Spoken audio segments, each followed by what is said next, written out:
Iran যুদ্ধে এবার কুর্দি মিলিশিয়াদের জড়াচ্ছে যুক্তরাষ্ট্র। ইরানের সামরিক অভিযান চালানো অসম্ভব জেনে কুর্দিদের একটি দলকে ইরানের যুদ্ধের জন্য অর্থ, অস্ত্র ও প্রশিক্ষণ দেওয়া হচ্ছে। এ বিষয়ে ইরানিয়ান কুর্দি পার্টির প্রেসিডেন্ট মোস্তফা হিজরির সঙ্গে মার্কিন প্রেসিডেন্টের ফোনালাপও হয়েছে। কুর্দি সূত্রগুলো বলছে তারা পশ্চিম সীমান্ত দিয়ে ইরানে প্রবেশ করবে, কিন্তু এটি কি সম্ভব? ইরান হলো সেই দেশ হাজার বছর ধরে যাকে পাহারা দিয়ে আসছে প্রাকৃতিক এই সুরক্ষা ব্যবস্থা।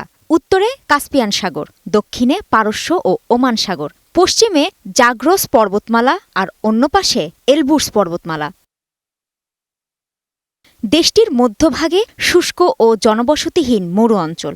অত্যন্ত গরম ও পানি সংকটপূর্ণ এই অঞ্চল সামরিক সরবরাহ ব্যবস্থার জন্য এক অসম্ভব ভূমি। ইরানের ভূখণ্ডে ঢুকতে হলে পাড়ি দিতে হবে সাগর, মহাসাগর, বিশাল পর্বত আর হাজার হাজার মাইলের এই রুক্ষভূমি। এই কারণেই হাজার বছরের ইতিহাসেও কেউ এই পারস্য সাম্রাজ্যের দেয়াল ভাঙতে পারেনি। একই কারণে ইরানের মাটিতে নেমে যুদ্ধের সাহস নেই বিশ্বের সবচেয়ে শক্তিশালী মার্কিন ও ইসরায়েলি সেনাদেরও। ৮০-র দশকে ইরাক-ইরান যুদ্ধের সময় এক মার্কিন সেনানায়ক মন্তব্য করেছিলেন, যুক্তরাষ্ট্র জলে স্থলে যুদ্ধ করে, পর্বতে নয়। এ কারণেই এবার ইরানের মাটিতে একই অঞ্চলের বিদ্রোহী গোষ্ঠীকে মদদ দেওয়ার কৌশল বেছে নিয়েছে যুক্তরাষ্ট্র। ইরাক সিনিয়র কুর্দিদের পাঠানো হচ্ছে ইরানের রণাঙ্গনে।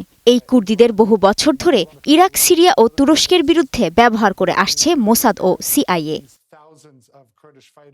জানা গেছে তাদের অর্থ ও অস্ত্র দিয়ে সাহায্য করতে যাচ্ছে সিআইএ। ইরাকের কুর্দিস্তান অঞ্চলে সম্ভাব্য এই বাহিনীর অবস্থান রয়েছে। ইরানিয়ান কুর্দি পার্টির প্রেসিডেন্ট মোস্তফা হিজরির সঙ্গে মার্কিন প্রেসিডেন্টের ফোনালাপও হয়েছে। কুর্দির সূত্রগুলো বলছে আগামী কয়েকদিনের মধ্যে তারা পশ্চিম ইরান সীমান্ত দিয়ে প্রবেশ করবে।